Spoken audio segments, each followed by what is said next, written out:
Umarkot SP 52 पर ज़िमनी इंतखाबात के दंगल आज से शुरू। पाकिस्तान पीपल्स पार्टी के सीनियर रहनुमा और PS 52 के मुंतखब मरहूम सैयद हाजी अली मर्दान शाह के इंतकाल के बाद खाली नशिस्त पर 15 अप्रैल को इलेक्शन हो रहे हैं, जिसके लिए पाकिस्तान पीपल्स पार्टी की जानिब से साबिक रुकन सूबाई असम्बली सिंध सैयद हाजी अली मर्दान शाह के बेटे सैयद अमीर अली शाह को नामजद किया गया है।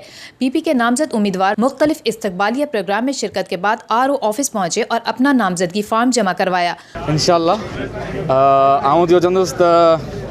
लीड अव्हांखे वक़्तु ॿुधाईंदी, छाजे करे जो अॻु में साईं अली मर्दान शाह हो, हींअर उहो बि गॾो मूंसां गॾु बीठो आहे,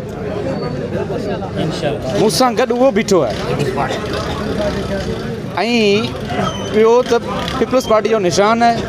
ऐं मूंखे साईं बाबा साईं इहा वेंदे वेंदे आख़िरी राति वसियत करे वियो त पीपल्स पार्टी तूं न छॾिजांइ, पोइ चाहे कुझु बि थी पवे, कहिड़ो वक़्तु अची वञे, त उहो अव्हांखे वक़्तु ॿुधाईंदो, अवाम जो समंड अव्हांखे ॿुधाईंदो, वक़्तु ॿुधाईंदो इंशाअल्लाह त लीड केतिरी थी अचे ऐं वरी केतिरा था फाका थियनि। उन्होंने मजीद कहा कि अरबाब गुलाम रहीम थर की अवाम की जानिब से शिकस्त खाने के बाद उमरकोट में दोबारा किस्मत आजमाने आया है, जिसे आज की रैली ने मुस्तरद करके साबित कर दिया है कि हार उसके नसीब में है। इस मौके पर बहुत से रहनुमाओं और मुख्तलिफ बरादरियों ने शिरकत की। अमीर समीजो, एकता TV, Umarkot. To watch more videos, please subscribe to our YouTube channel and click the bell icon.